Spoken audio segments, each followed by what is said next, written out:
Hi hello everyone. आज की इस वीडियो में हम ये सीखेंगे कि कल्पेबल होमिसाइड और मर्डर के बीच में हम डिफरेंशिएशन कैसे करें एज पर भारतीय न्याय संहिता बीएनएस के हिसाब से। Section 100 talks about culpable homicide and section 101 talks about murder. Now यहाँ पर मैंने एक छोटा सा फ्लो चार्ट प्रिपेयर किया है जिससे हमें डिफरेंशिएट करना, मतलब as per if any kind of case हमारे पास हो तो हम कैसे एक पर्टिकुलर केस में ये डिफरेंशिएट कर सकते हैं कि व्यक्ति को बुक किया जाए एज पर कल्पेबल होमिसाइड या फिर एज पर मर्डर। तो देखिए, for now we'll start from this particular point कि यद्यपि नाउ फर्स्ट इनिशियल स्टेप से हम स्टार्ट करते हैं। एक ऑफेंस कमिट होता है मर्डर का, ठीक है, मान के चलते हैं कि किसी व्यक्ति के घर में एक मृत्यु हो जाती है, ठीक है। अब वो मृत्यु जो है वो एक पर्टिकुलर एक्ट के द्वारा हुई है। फॉर एग्जाम्पल किसी को चाकू लगने से किसी की मृत्यु हुई है। तो अब इस केस में किसी व्यक्ति को बुक करने से पहले क्या चीजें माइंड में रखी जानी चाहिए, that is very important.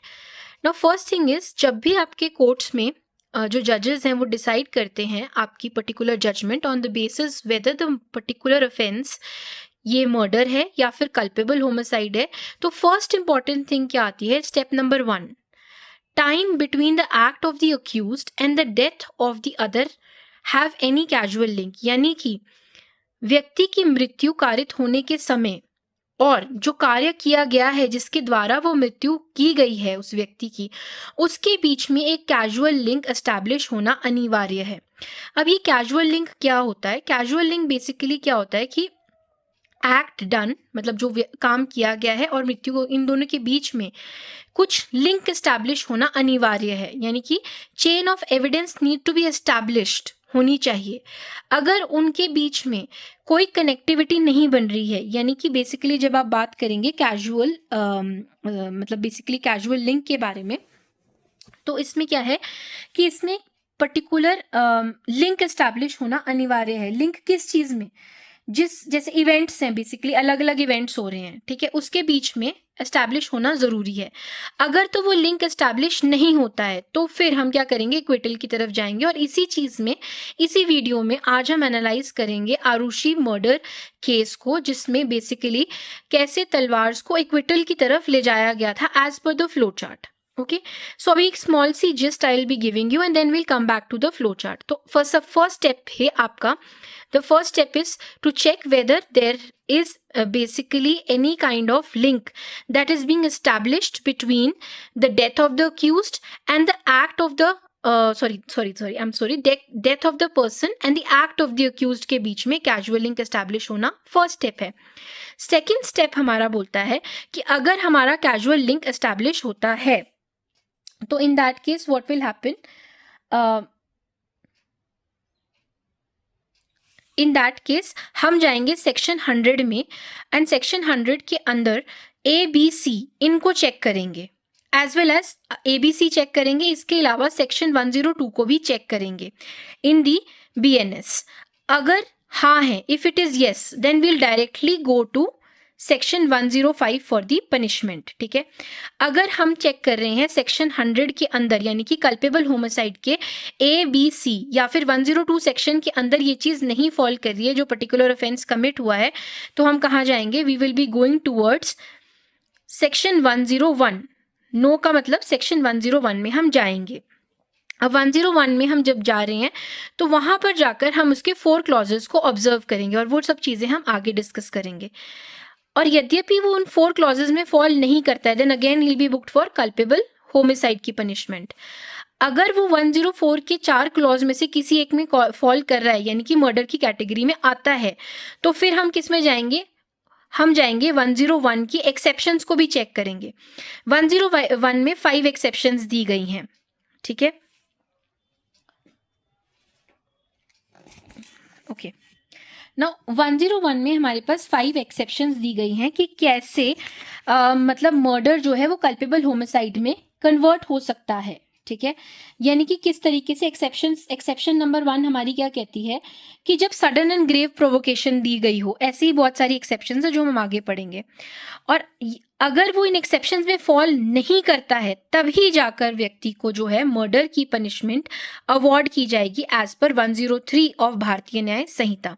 Otherwise जब आपका ये पर्टिकुलर फ्लो चार्ट आप ध्यान से ऑब्जर्व करेंगे, तो जब आपका पर्टिकुलर ऑफेंस कमिट हुआ है, ठीक है, अब उस ऑफेंस को अगर हम इस फ्लो चार्ट के हिसाब से ऑब्जर्व करते चलेंगे तो मोस्टली क्या है, हमारे को ये समझ में आता है कि ज़्यादा से ज़्यादा क्या होगा कि हम उसको किस में कन्वर्ट में लेकर जाएंगे, will be converting it towards the culpable homicide punishment 105। However अगर हम ये सब चीज़ें यहाँ तक इन एक्सेप्शंस को भी फॉल नहीं कर पाते, then finally the person will be booked under 103 murder of Bharatiya Nyaya Samhita, right. Now अब हम आ जाते हैं, इस चीज को समझते हैं कि बेसिकली कल्पेबल होमिसाइड हमारा क्या कहता है। I might zoom it, yeah now let's start with culpable homicide. Shall I turn it this way that it might give a better वो। Now here I will come towards, ठीक है, you may rotate the screen. Now समझो, section 100 of culpable homicide क्या बोलता है, हमें culpable homicide बनाने के लिए भी कुछ इंग्रेडिएंट्स की आवश्यकता होती है। जैसे कोई रेसिपी बनती है तो उसमें इंग्रेडिएंट्स चाहिए, वैसे ही कल्पेबल होमिसाइड के लिए भी कुछ इंग्रेडिएंट्स चाहिए। तो क्या कह रहा है, हूसोएवर कॉजेज डेथ, यानी कि कोई भी व्यक्ति यदि किसी व्यक्ति की मृत्यु कारित करता है, कैसे, कोई भी एक्ट के द्वारा, बाय डूइंग एन एक्ट, उसमें क्या इंपॉर्टेंट है, अब आप इस चीज को ध्यान देखिए, इंटेंशन ऑफ कॉजिंग डेथ, ठीक है, उसकी क्या होनी चाहिए, मंशा होनी चाहिए। Intention matters most in culpable homicide.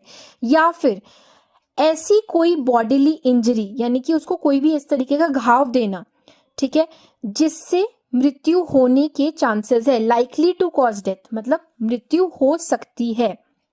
यानी कि अब क्या बोलने की कोशिश कर रहे हैं कि कल्पेबल होमिसाइड का मतलब क्या है कि मारने की उसकी मंशा थी, ठीक है, लेकिन मतलब he has an intention to kill the person, right, या फिर वो उसको मतलब उस तरीके से उसको मारा कि इन दोनों केसेस में क्या है कि मृत्यु होकर ही रहेगी, तब वो कल्पेबल होमिसाइड हो सकता है।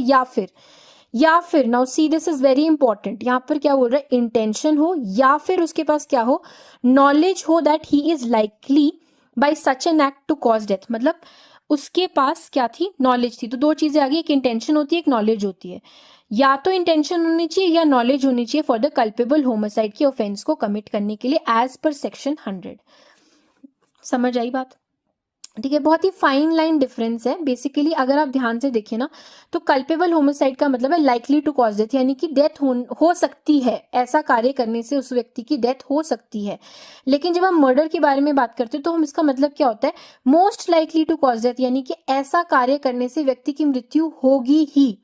एग्जाम्पल के तौर पे हम इसे समझते हैं, जैसे कि अगर हम एक एग्जाम्पल लेके चलते हैं कि मेरी इंटेंशन थी किसी व्यक्ति को मारने की और मुझे पता था कि उसके फेस पर एक फोड़ा हुआ है जहां पर अगर मैं हिट करूंगी तो वो मर जाएगा। क्यों? क्योंकि उससे उसकी कान की नस फट जाएगी। ये मेरा इंटेंशन थी, ठीक है, इंटेंशन थी मेरे पास, तो मैंने उसे थप्पड़ मारा, ठीक है। अब क्या, इससे क्या किया मैंने, उसकी पर्टिकुलर चीज को एग्रेवेट कर दिया, डेथ को एनहांस कर दिया। तो this will be culpable homicide not amounting to murder. Why? क्योंकि देखो, इसको मर्डर की कैटेगरी में भी ले जाया जा सकता है, but it will be falling under not amounting, because अभी क्या है, it is likely to cause death होने के चांसेस हैं। 100% डेथ होगी ऐसा नहीं है, ठीक है।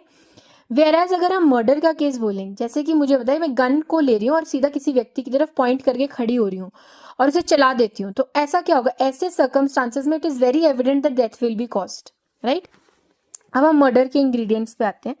मर्डर के इंग्रेडिएंट्स 101 में गिवन है, ठीक है। अब ये क्या बोलता है, देखो इसमें क्या है, 4 कंडीशंस हैं, जिसमें से एक भी कंडीशन अगर फुलफिल होती है, that will be better I think now this way, जिसमें से अगर यद्यपि one condition is also fulfilled, if I talk about murder, ABCD 4 conditions दी गई हैं जो कि हमारे टेबल से कोरिलेट करती हैं। अगर मैं थोड़ा फास्ट बोल रही हूँ सो यू कैन जस्ट आप अपनी स्पीड को, मतलब इसकी फोन जो आपकी वीडियो की स्पीड है उसे कम कर सकते हैं। अब culpable homicide amounting to murder कब बनता है, ध्यान से देखेंगे। फर्स्ट कंडीशन पे आते हैं, act by which the death is caused is done with in intention of causing death. यानी कि क्या मतलब हुआ, ऐसा कोई कार्य किसी व्यक्ति ने किसी दूसरे व्यक्ति के साथ किया है, ठीक है, जिससे ये बिल्कुल एविडेंट है कि उसकी मृत्यु होगी ही, तो वो क्या हो जाएगा, murder. First part is simple. Second part में आते हैं। अब ऐसी act by which, I'll think it will be like that, that's better. Act by which the death is caused is done with an intention of causing such a bodily injury, इसको समझते हैं। Act by which the death is caused यानी कि ऐसा कोई कार्य जिससे किसी की मृत्यु हुई है, ठीक है। अब यहाँ पे कह रहे हैं इंटेंशन क्या थी व्यक्ति की, ऐसी बॉडीली इंजरी कॉज करना जिसमें उस व्यक्ति को ये पता था। तो यहाँ पर दो चीजें आ गई, इंटेंशन एंड नॉलेज, यानी कि यद्यपि किसी व्यक्ति की मृत्यु इंटेंशन और नॉलेज के साथ की जा रही है, ठीक है, तो वो क्या होगा, और उसको मतलब आप ऐसी बॉडीली इंजरी देकर मारना चाहते हो, तो वो क्या हो जाएगा, दैट विल बी मर्डर, ठीक है।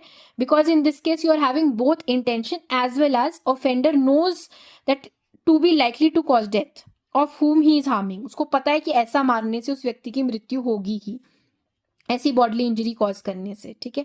इसमें केस था बेसिकली रेग वर्सेस गोविंदा का केस था, जिसमें से ये चीज निकल के आई थी कि likely to cause death and most likely to cause death. Likely to cause death के केस में क्या बोला हमने, culpable homicide, most likely to cause death यानी कि होगी ही होगी, उसमें मतलब उतना अच्छे से डिफ्रेंशिएट नहीं कर पाए थे इस चीज को। सो फाइनली सरकारिया कमीशन के through mister Ranjit Singh Sarkaria gave this kind of a flow chart, जो मैंने आपको फर्स्ट पेज पे बताया है। तो पहले हम इस पे फोकस करते हैं कि फर्स्ट केस में हमने बता दिया कि death is caused with an intention of, उसकी इंटेंशन ही मारने की थी। दूसरे केस में क्या है, उसके पास इंटेंशन भी थी और बिल्कुल उसके पास नॉलेज भी थी, इसीलिए उसने जानबूझकर उसको वो वैसी बॉडीली इंजरी दी जिससे उस व्यक्ति की मृत्यु हो जाए। थर्ड केस में आते हैं। थर्ड केस बोलता है if the act by which death is caused is done with an intention of causing bodily injury. देखो, ऐसा कोई कार्य जिसमें इंटेंशन क्या है, उसको बॉडीली इंजरी देना to any person and bodily injury, और उसको पता है, मतलब पहले केस में क्या हुआ, पहले केस में भी हमने बॉडीली इंजरी दी और उसके पास नॉलेज थी। दूसरा केस क्या है कि उसके पास इंटेंशन है व्यक्ति को मारने की और उसे पता है यद्यपि कोई और व्यक्ति उस जगह पे खड़ा होता और उसे उसी तरीके से मारेंगे तो वो मर जाएगा, तो वो क्या होगा, मर्डर। जैसे कि I said that pointing a gun towards a person and उसे फायर कर देना, उस पोजीशन पे किसी भी व्यक्ति को रखोगे तो वो मरेगा ही, तो वो क्या हो जाएगा, मर्डर की कैटेगरी में फॉल करेगा। तो A B C. Now D part, ये थोड़ा इंपॉर्टेंट है, इस पे आ जाते हैं अब हम। अब ये क्या बोलता है हमारे को, ये बोलता है by which the death is caused knows that, मतलब पर्सन कोई ऐसा एक्ट कर रहा है जिससे किसी की मृत्यु होती है, उसे पता है कि it is so eminently dangerous, मतलब कि वो पता है कि ऐसा कार्य करना बहुत ही डेंजरस है और हर पॉसिबल सर्कमस्टांस में उस व्यक्ति की डेथ होगी। जैसे कि फॉर एग्जांपल कि पानी का ग्लास है रखा है, उसे पता है कि रोज आके कोई व्यक्ति अपने घर में ये पानी का ग्लास पीता, उस ग्लास में जहर घोल के रख देना। अब पता ही है it is what, so eminently dangerous that it must in all probable cause, मतलब हर प्रोबेबिलिटी में वो क्या करेगा, डेथ कॉज करेगा ही, तो भी वो क्या होगा, मर्डर की कैटेगरी में फॉल करेगा। Such bodily injury is as likely to cause death। अब देखो, या फिर ऐसी कोई बॉडीली इंजरी किसी व्यक्ति को दे देना जिससे बहुत अच्छे से पता है कि इसकी मृत्यु हो गई। मतलब फॉर एग्जांपल आपने क्या किया, किसी का गला काट दिया है, ठीक है, you have cut the throat of somebody, आपको पता है ये इंजरी से क्या होगा, 100% it is likely to cause death, and उसके पास इस चीज को करने की कोई एक्सक्यूज नहीं है। Why are we saying this excuses, because इसी पर्टिकुलर सेक्शन 101 में हमारे पास 5 एक्सेप्शंस दी गई हैं अंडर भारतीय न्याय संहिता, ठीक है। ज्यादा कोई डिफरेंस नहीं है in the previous laws and the new laws, it is exactly same, only the sections are basically changed, right. So where was I, या and commit such act without any excuse for incurring the risk of causing death or such injury as aforesaid। तो वो ये चीज को commit कर रहा है, उसके पास कोई एक्सक्यूज नहीं है। अब ये वर्ड स्पेसिफिकली एनी एक्सक्यूज क्यों लिखा है, क्योंकि ये एक्सक्यूजेस हमें किसमें गिवन है, ये वाली एक्सक्यूजेस हमें गिवन है हमारी अपनी एक्सप्लेनेशंस में। Okay, now let's come towards the explanations part. Exceptions part पे आते हैं।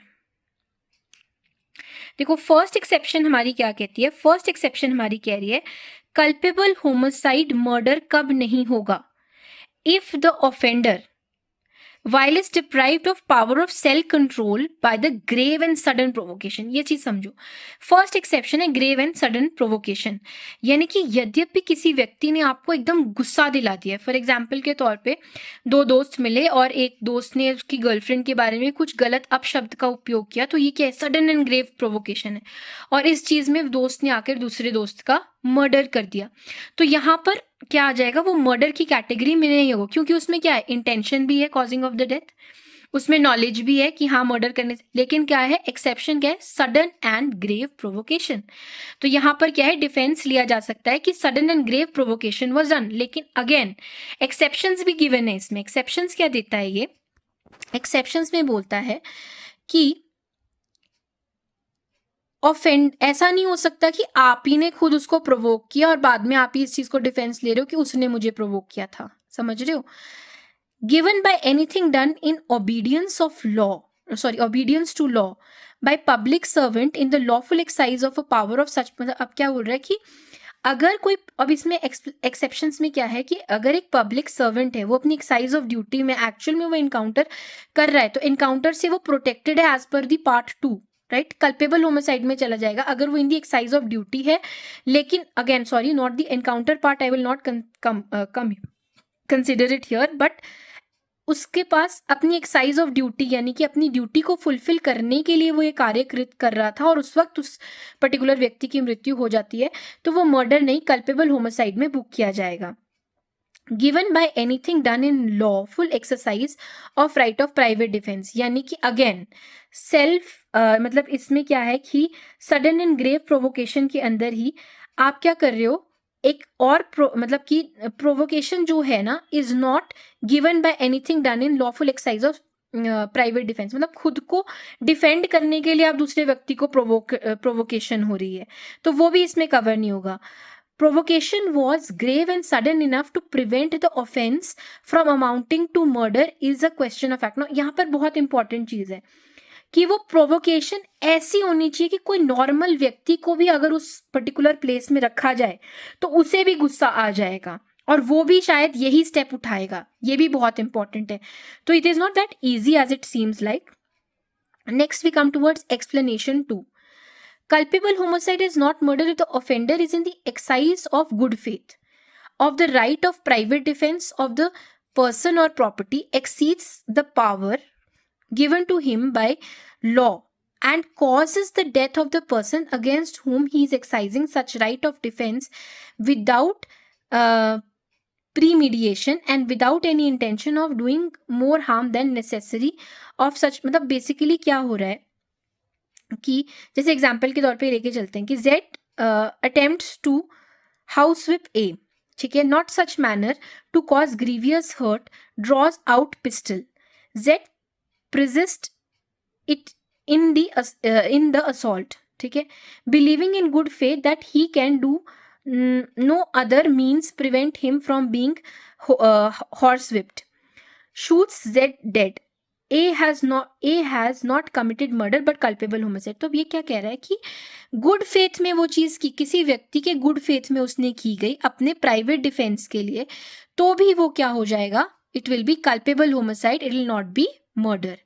Next we come towards culpable homicide is not murder if the offender being a public servant और एडिंग अ पब्लिक सर्वेंट, यानी कि अगर offender खुद ही, ठीक है, मर्डर नहीं माना जाएगा इफ द ऑफेंडर क्या है, एक पब्लिक सर्वेंट है, क्योंकि हमें पता है कि इनको क्या मिला हुआ है, they have got the defences, right, they are protected, basically privileged हैं ये। तो अगर in the exercise of duty they are doing something causing death of doing an act which he is in good faith believes law, जहां पर उसको लगता है कि वो in the course of his duty he is doing the same thing, then it will not be amounting to murder.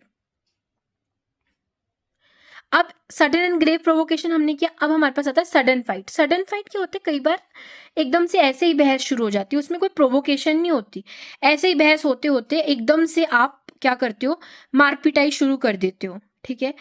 तो वो भी क्या है, एक एक्सेप्शन बन जाती है for the case of culpable homicide and not be murder. तो मतलब ये चीज़ इसलिए भी इंपॉर्टेंट है कि हमारे यहाँ पे मतलब केसेस तो हर चीज़ को ही मतलब will be filing under murder, they won't be filing under culpable homicide, but as per the advocates, as per the pursuant lawyers, you should understand this particular point that ये सारे डिफेंसेस हमारे को provided होते हैं। मतलब ये सारी वो एक्सेप्शंस हैं जहां पर आप मर्डर से कल्पेबल होमिसाइड पे शिफ्ट कर सकते हो। और कब कर सकते हैं ये केसेस में, आई हैव ऑलरेडी टोल्ड, जब आपका कैजुअल लिंक एस्टैब्लिश हो चुका है। अब आपका कैजुअल लिंक एस्टैब्लिश हो गया है तो आप सबसे पहले क्या करोगे, you want the client to get the lesser punishment, then in that case that is why we are reading these explanations basically. ठीक है जी। whose death is caused being above the age of 18 years suffers the death and or takes the risk of death with his own consent। अब ये भी देखो क्या है। अब I had well I was actually pursuing my things, so I read one of the cases, I forgot the name। तो वहाँ पे basically हुआ क्या था कि एक लड़का था जो कि 19 ईयर्स का था और वो एक एग्ज़ाम में फेल हो गया। तो अपने घर आया, उसने अपनी वाइफ को बोला कि मैं मरना चाहता हूँ, मैं सुसाइड कमिट कर रहा हूँ, तो तुम अपना ख्याल रखना। वाइफ उससे छोटी थी, शी वॉज 18 ईयर्स, तो वो कहती तुम ऐसा करो, पहले मुझे मार दो और फिर तुम मर जाना। तो वो क्या करता है, वो एक्चुअली अपनी वाइफ को मार देता है। And the funniest part here comes is, before he could commit suicide उसे लोग पकड़ लेते हैं। तो यहाँ पर क्या होता है, उसको जो है मर्डर के केस में बुक नहीं किया जाता। Exception number 5 comes into existence, culpable homicide is not murder when the person whose death. अब उसमें चाहे खुद की कंसेंट देकर ही व्यक्ति मर रहा है, फिर भी वो कल्पेबल होमिसाइड की पनिशमेंट के लिए बुक किया जाएगा। So these are the 5 explanations, right. अब हम आते हैं एक और पार्ट पे जो कि इंपॉर्टेंट है यहाँ पर, 102 पे। 102 बेसिकली हमारे को क्या कह रहा है, if a person by doing anything which he intends or know to be likely to cause death, मतलब उस व्यक्ति को पता है क्या है कि उसने डेथ कॉज करनी है। अब वो उस व्यक्ति की डेथ कॉज करने की बजाय किसी और व्यक्ति को मार देता है गलती से। समझ रहे हो, गोली इस पे चलानी थी, उस पे चल गई, थर्ड पर्सन को basically. he neither intend nor himself to be likely to cause a culpable homicide committed by the offender is of the description of which it would have been if he had caused death of a person whose death he intended or knew himself to like। तो basically हम क्या बोलेंगे कि फिर हम यही मान के चलेंगे कि वो बेसिकली उसने डेथ उसी व्यक्ति की ही करी है। समझ रहे हो, तो causing death if the person other than the person whose death has intended, तो उसको हम culpable homicide में ही बुक करते हैं। हम 102 के अंदर ही लेंगे, it will not be murder, it will be culpable homicide only, other than the person he wants to kill। Next is whosoever commits murder with ये तो आपको मैंने बता दिया हुआ है। Anything else, yes, punishment is very important in this case. Now see, अब 10 इसकी पनिशमेंट्स जो है वो 103 में गिवन है, एंड फिर हम इसके बाद जाएंगे चार्ट के ऊपर और हम एनालाइज करेंगे आरुषि मर्डर केस को इसके बाद। तो 103 बेसिकली क्या बोल रहा है कि कोई भी व्यक्ति को मर्डर की पनिशमेंट मिलेगी तब, ठीक है, पनिशमेंट क्या होगी, डेथ और imprisonment for life, and shall also be liable of fine, वो फाइन को भी हो सकता है, लेकिन वो तो आपको समझ में आ गया, it will be either death or it will be at the description of the court, and obviously ये भी डिपेंड करेगा कि how grievous what kind of an way the particular murder has been committed. ठीक है, अब यहाँ पर एक बहुत ब्यूटीफुल चीज इसमें ऐड की गई है, सेक्शन 2, जो बोलता है कि 5 या 5 से अधिक व्यक्ति अगर मिलकर मर्डर कमिट करते हैं, किस ग्राउंड्स पर, race, caste, community, sex, birth place, language, personal belief या कोई और सिमिलर ग्राउंड्स के हिसाब से, ठीक है, तो उनको भी क्या होगा, कंबाइन में they will be getting the punishment for with either with death or with an imprisonment for life or shall be liable of fine, जो भी मतलब एंड शैल बी लाइबल मतलब फाइन भी लगेगा ही। ठीक है, अब देखो, whosoever being sentenced of the imprisonment for life commits murder shall be punished with death or with an imprisonment for life which shall means remainder of the person's natural life। तो यहाँ पर समझ में आई आपको बात की, मर्डर के case में ना जब हम उसे लाइफ इम्प्रिजनमेंट बोल रहे हैं तो इसको क्लैरिफाई किया गया है, वो life imprisonment would not be 14 years, it will be till the remainder of the personals life. Culpable homicide not amounting to murder की पनिशमेंट हमारी गिवन है 105 में। आई होप मैंने चार्ट में सही लिखा है ना, या 105 में गिवन है। अब 105 बेसिकली आपको क्या कह रहा है, 106 death by negligence, this is not I am doing right now, but अभी 105 पे आ रहे हैं हम लोग। 105 बोलता है पनिशमेंट कैसी होगी। अब इसमें भी 3 चीजें गिवन है, ध्यान से पढ़ेंगे इसको। Whosoever commit culpable homicide not amounting to murder, punishment क्या होगी, life imprisonment. Description term shall not be less than 5 साल से लेकर, ठीक है, एक्सटेंड हो सकती है 10 साल तक। ये किस केस में है, not amounting to murder. Next इस चीज को समझो कि कैसे कैसे पनिशमेंट इंक्रीज हो रही है। If act by which the death is cause is done with an, अब क्या है, culpable homicide not amounting to murder हो गया। नाउ अब आपने ऐसी कोई एक्ट करी है, मतलब है वो कल्पेबल होमिसाइड ही ऑब्वियसली, लेकिन उस एक्ट में आपकी क्या थी, इंटेंशन ऑफ कॉजिंग डेथ थी, और ऐसी बॉडली इंजरी कॉज करना जिससे उस व्यक्ति की डेथ हो। तो अब इसको मतलब डिस्क्रिमिनेट कर दिया गया। तो इस केस में क्या होगा, 10 years से लेकर with a fine. If the act is done with the knowledge that it is likely to cause death but with intention to cause death or cause such a bodily injury as it likely to cause death। वही बात होगी कि basically आपकी imprisonment term maximum इसमें कितनी होगी, 10 years and fine। so it's great। alright, now let's come towards our chart। अब एक बार आई होप आप इस चीज को वापस से अपने आप रिवाइज करेंगे और फिर अब इस चार्ट के ऊपर हम वापस आते हैं। अब आप इस चार्ट को बढ़िया से समझने की कोशिश कीजिए, ठीक है। ये देखो, अब हमने क्या क्या पढ़ा। हमने पढ़ा अगर कोई एक्ट होती है, मतलब कोई ऑफेंस कमिट होता है, ठीक है, किसी व्यक्ति का मर्डर हुआ है, मतलब 101 में मर्डर रजिस्टर करा गया है, एफआईआर हो गया रजिस्टर। अब देखो कोर्ट के पास केस है, सबसे पहले क्या देखेगा कोर्ट, सबसे पहले देखेगा एक्ट ऑफ द अक्यूज्ड और death of the others have a casual link, उनके बीच में कैजुअल लिंक एस्टैब्लिश होना जरूरी है। क्या कैजुअल लिंक बन रहा है या नहीं, जैसे कि फॉर एग्जाम्पल के तौर पे हम बात करते हैं कि एक व्यक्ति है, ठीक है, ये मेरे ख्याल the case was, let me just get me the case, I'll just tell you the case. I'm sorry for the disturbance. All right. The case was State of Andhra Pradesh versus R पुनैया का case था ये, ठीक है। अब क्या होता है कि एक व्यक्ति है, ठीक है, ये इसमें मैं एडिशन कर रही हूँ केस में, as it is I am not telling the case. व्यक्ति था, उसको 4-5 लोग आके मार के गए, डंडों से बहुत मारा, टांगों पे मारा, हाथों पे मारा। अब मारने के बाद वो उसको वहीं छोड़ गया, उसका खून निकलता गया। अब क्या हुआ, इस पर्टिकुलर, यहाँ तक cases similar, now I am adding my own stuff. इस पर्टिकुलर चीज में लोगों ने देखा तो उन्होंने उसको उठाने की कोशिश करी, उठा के उन्होंने सोचा कि चलो हम इसको एक जगह पर रखते हैं। उन्होंने उसको उठा के जैसे ही रखने की कोशिश करी, वो उसकी बॉडी उनके हाथ से फिसल कर जमीन पे गिर गई। And now this body was brought to the hospital, ठीक है।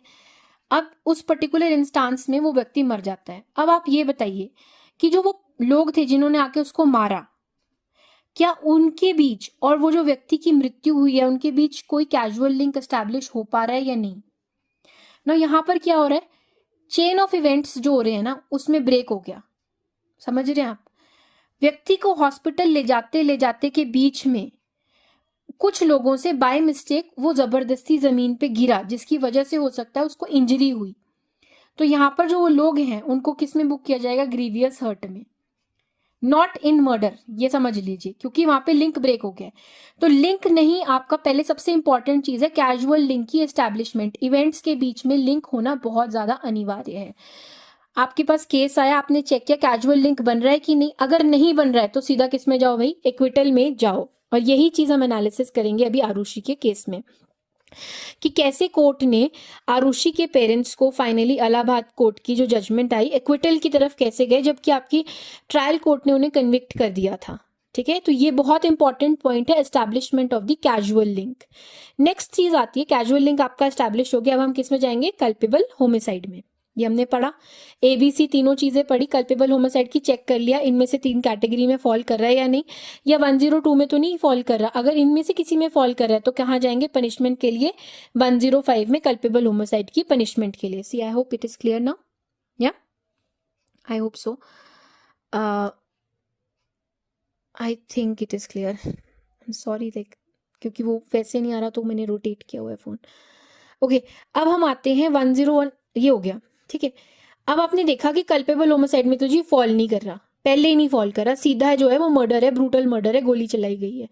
आप यहाँ पे आ जाओगे 101 में, 101 के 4-4 हमने वो किए, वो आपके सामने ही है कि क्या है उसमें, ये चारों की लाइक 1 2 3 4 इनको चेक करेंगे। इनमें से भी वो अगर किसी में फॉल नहीं कर रहा है तो अब हम क्या करेंगे, अच्छा चलो ठीक है इनमें से फॉल कर रहा है, हमने मान लिया कि इनमें से ही फॉल कर रहा है, ऐसा था, तो अब हम किस में चेक करेंगे, अब हम उसके जाएंगे एक्सेप्शंस में। मतलब ये जो पर्टिकुलर डेथ वगैरह कॉज हुई है विद इन इंटेंशन और विद इन नॉलेज, या फिर वो उस तरीके से कॉज की कि उसको कोई और व्यक्ति वहां होता तो उसकी डेथ हो जाती, तो ये जो चीजें कॉज की क्या वो इन रिलेशन टू एक्सेप्शंस है, क्या ग्रेव प्रोवोकेशन है in the exercise of their duty है, या फिर सडन फाइट की वजह से हो रहा है, तो वो चेक किया जाएगा। हम अपने 4 क्लॉजेस को चेक करेंगे, अगर इन 4 क्लॉजेस में से भी एक में आता है, मतलब सॉरी वो 4 क्लॉजेस के बाद हमने एक्सेप्शंस चेक करी, 5 एक्सेप्शंस में से भी अगर किसी में आता है तो अगेन क्या होगा, वो कल्पेबल होमिसाइड में चला जाएगा। तो मतलब मोस्टली क्या है, आपने कल्पेबल होमिसाइड में ही लेकर जाना है जब आपके पास ऐसा कोई पर्टिकुलर केस आता है तो। And it is rarest of rare case that when we will be giving for the punishment for the murder. Are you clear? So now we come towards the Aarushi murder case. That's the final thing that I'll be taking care of today. And I must say that this is a very good case analysis. ये पूरा case अगर if you want मैं इसका link I'll be sharing it. You alright.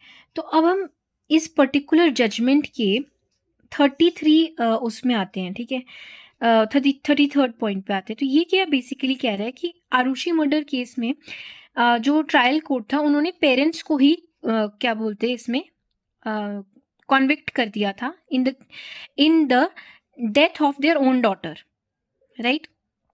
This is an incidence of 2008 जहाँ पर क्या हुआ था, डॉक्टर तलवार, I am sorry if I am not illustrating the right fact, but probably एक सिर्फ एक केस लॉ के हिसाब से इसी पॉइंट से हम देखेंगे। तो बेसिकली डॉक्टर तलवार जो थे वो अपने वाइफ और अपनी बेटी के साथ रहते थे, और उनका एक सर्वेंट था वो हेमराज। तो बेसिकली हुआ क्या कि जो ये इंसिडेंट है उस रात को they all had the dinner, उन्होंने डिनर किया और उसके बाद जो उनकी डॉटर थी जिसका मर्डर हुआ वो अपने रूम में सोने चले गई, एंड उन्होंने बाहर से उसका डोर लॉक कर दिया, एंड ये लोग अपने रूम में सोने चले गए और वहाँ पर basically AC was working, so they could not, they slept of. And it's very normal कि एसी की हवा तो ऐसी होती है कि किसी को भी मतलब आप समझ सकते हैं कि बढ़िया नींद आएगी, और उतना सुनाई भी नहीं देता है when you are in deep sleep, specifically जब आप अपने 30s की एज में होते तो भी ऐसा होता है, पॉसिबिलिटी है। नाउ अब हुआ क्या कि इस पर्टिकुलर नाइट में their daughter was murdered and this particular servant was murdered. Now the evidences that was produced there were circumstantial evidences. अब सर्कमस्टेंशियल एविडेंसेस क्या होते हैं, वो एविडेंसेस जो कोई डायरेक्ट एविडेंसेस नहीं है, यानी कि कोई पर्टिकुलर विटनेसेस से दिए गए एविडेंसेस नहीं, ये ऑब्जर्वेशंस और फैक्ट्स के ऊपर बेस्ड होते हैं सर्कमस्टेंशियल एविडेंसेस, ये चीज भी समझ के चलना, ठीक है। तो अब यहाँ पर 33rd पॉइंट बेसिकली जो बहुत ही ब्यूटीफुल, बेसिकली मुझे ये केस बहुत पर्सनली अच्छा लगा क्योंकि यहाँ पर इस केस में ये क्लियर किया गया कि कैसे कैजुअल लिंक एस्टैब्लिश नहीं होता है, क्योंकि मोटिव ही नहीं था पेरेंट्स के पास। Why will a particular parent kill their own daughter? Actually the मतलब जो पिटिशन थी, द स्टेट, बेसिकली स्टेट का ये कहना था कि आरुषि के जो उन्होंने स्टोरी फ्रेम करी, आरुषि के जो फादर थे उन्होंने saw that daughter and the servant in some kind of an obscene condition, and that is why out of rage he killed both of them. Now यहाँ पर important point ये है कि इन such cases में MLC बहुत important role play करती है, okay. Medical report एक बहुत ही इंपॉर्टेंट एविडेंस होती है। तो मेडिकल रिपोर्ट में ये चीज निकल के आई कि that in Aarushi particular this thing there was no such evidences. Okay, there was no evidences of any kind of sexual intimacy or any kind of an intimacy between the daughter and that particular thing. यहाँ पर clear है. आगे पढ़ते हैं 33rd point जो बोलता है, a trial court has convicted the accused appellant on the basis of circumstantial evidence. Although circumstances relied by the trial court do not bring home the case of prosecution. Prosecution has totally failed to establish the chain of evidences. इस चीज को आप ध्यान से पढ़िए. यही चीज मैंने यहाँ पर बताई है. First point, casual link establishment, that is chain of evidences होना बहुत ही जरूरी है. और ये कहने की कोशिश करें कि जो प्रोसिक्यूशन है, यानी कि जिन्होंने केस, स्टेट ने जिसने केस फाइल किया है, वो चेन ऑफ एविडेंसेस को नहीं बता पाए. क्योंकि क्या हुआ कि वो उन as per, because there was no eyewitness. There is no eyewitness of parents committing murder of their own child, right? And nobody came inside the room as well. तो ये भी उनका पॉइंट था. बट assumptions पे कभी भी आपको आपके ट्रायल्स नहीं चलते. ठीक है, तो आगे I be reading what the judgement was there, and it is a beautiful judgement by the high court of Allahabad. And the prosecution has totally failed to establish the chain of evidence. तो एक criminal case के में chain of, specifically murder में chain of evidence establish होना हमारा सबसे पहला point होता है. अगर वो चेन ऑफ एविडेंसेस, यानी कि चेन ऑफ जो भी मतलब इवेंट्स है ना, बेसिकली जो भी आपके इवेंट्स अकर हुए हैं, उनमें अगर कनेक्शन नहीं बन पा रहा है ना, तो इसीलिए इनके जो एडवोकेट हैं, कैजुअल लिंक एस्टैब्लिश नहीं हुआ. इसी वजह से rather than booking them for the culpable homicide, direct acquittal की तरफ डिमांड करा इन्होंने. सो this is a very efficient lawyer, I must say, an advocate who actually looked forward कि client का जो acquittal की तरफ लेकर जाना अपने आप में एक बहुत ही beautiful चीज होती है. A brainy person can do that, right? Next हम 35 पे आएंगे. That, as I said, first important thing is the chain of circumstances was not established. Next is based on circumstantial evidences, मतलब assumption पे based था ये पूरा का पूरा चीज. And imagine these persons have suffered for almost 4 to 5 years of an imprisonment. This is a big term. Do you understand? And hence they were acquitted of that particular thing. Innocents are being booked for these things. Imagine. So here what important point is कि एक बहुत ही fine knowledge होनी चाहिए आपको अपने client को acquittal कराने के लिए. ठीक है, और ये फाइन नॉलेज कैसे आ रही है, जब आप इस चीज को समझोगे कि मर्डर और कल्पेबल होमसाइड या एक्विटल में से हमें कैसे अपने केस को मूव ऑन कराना है. ठीक है, एक्विटल में जाने का बस सबसे बड़ा ये देखो, नो डाउट इस पर्टिकुलर केस में दे हैड हॉकी स्टिक्स. ये भी एक बहुत इंपॉर्टेंट चीज है. एक बहुत इंपॉर्टेंट एविडेंस था, एक हॉकी स्टिक मिली थी इनको जिससे हेमराज की मर्डर किया गया था. और वो हॉकी स्टिक जो थी वो मतलब एज पर द सीबीआई ये था उनका कहना कि वो हॉकी स्टिक जो है वो मिस्टर तलवार की है. लेकिन now this is a very important point, इस चीज को प्रूव ही नहीं कर पाया लाइक प्रोसिक्यूशन कि जो हॉकी स्टिक थी वो मिस्टर राजेश तलवार की थी. अब हम आ जाते हैं डायरेक्ट, रादर देन बहुत ज़्यादा इसकी डिटेलिंग्स में जाने की, आप पूरी जजमेंट पढ़ सकते हैं. It's a very beautiful judgement. I'd like to go towards direct the final page where the High Court has explained this beautiful point. See,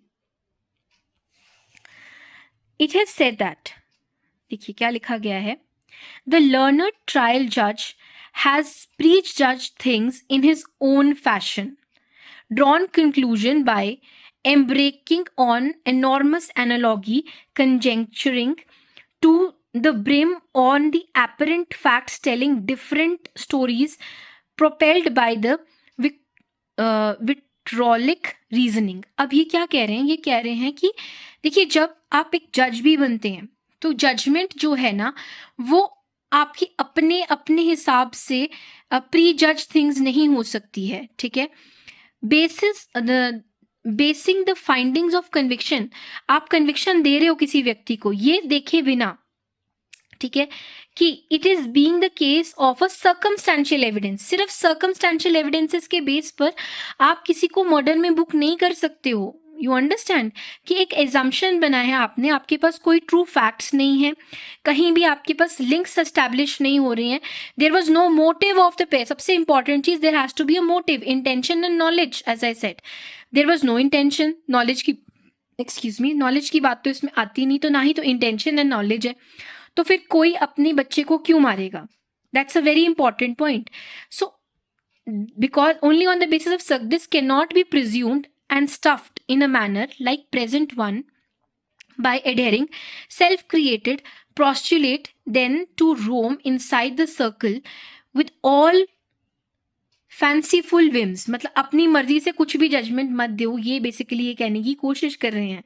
The learned trial judge took evidence and circumstances of the case for granted. उन्होंने कहा कि इसे सही से नहीं लिया गया है, इसीलिए बहुत ही थिन एंड फाइन लाइन है. आप समझ रहे हो कि अगर आप इस पर्टिकुलर डिफरेंस को नहीं समझते हैं, कल्पेबल होमिसाइड और मर्डर को, तो आप कैसे किसी की जिंदगी के साथ खिलवाड़ मतलब बेसिकली हो जाता है एज पर दी. मतलब I am not criticising the judicial system in India, but it is actually a very big thing. You understand कि कितनी बड़ी चीज ये बन जाती है कि उन व्यक्ति के 4 साल, और they didn't even had, I don't want to say anything personal, but these people didn't have the time to even mourn for their own daughter.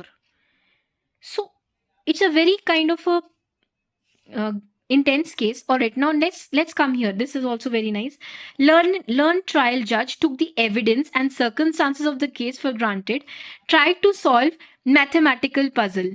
When one solves a given question and then takes something for granted in order to solve the puzzle and the question. But the point is that learned trial judge cannot act like a maths teacher. So this is basically criticism. That he's saying that you're a learned trial judge. So I'm not doing anything. I'm not saying anything bad, but this is where it is very important to understand the differentiation between murder and culpable homicide. Okay, now without wasting any time, I'll just come some before. All right. Needless to say that such a sensitive case, the trial judge should act with utmost circumspection and caution. ठीक है, the narrow approach to the fact of evidence should be avoided. मतलब इतनी छोटी approach, मतलब ये कहने की कोशिश कर रहे हैं कि जब आप एविडेंसेस के बारे में बात कर रहे हैं स्पेसिफिकली, मतलब ओवर एंड ऑल ना, they were acquitted. Now I won't go in details because evidence and CRPC तो we are not studied here, no, यहाँ पे अभी हमने बात नहीं करी है. तो हम बेसिकली, मेरा पूरा का पूरा आज जो था वो इसी पे बेस था कि आप कल्पेबल होमिसाइड और मर्डर के बीच में कैसे डिफ्रेंसिएशन करें. और ये अभी नहीं, after your law also it will help you out कि आपके पास क्लाइंट आ रहा है तो I know it is kind of a very easy kind of a thing, और भी बहुत सारी चीज़ें होती हैं, but this is the easiest and the simplest way how you can conclude a particular case. Thank you so much everyone. If you really liked the video, please like the video and stay tuned for the other videos. You can subscribe my channel. Thank you so much. Bye.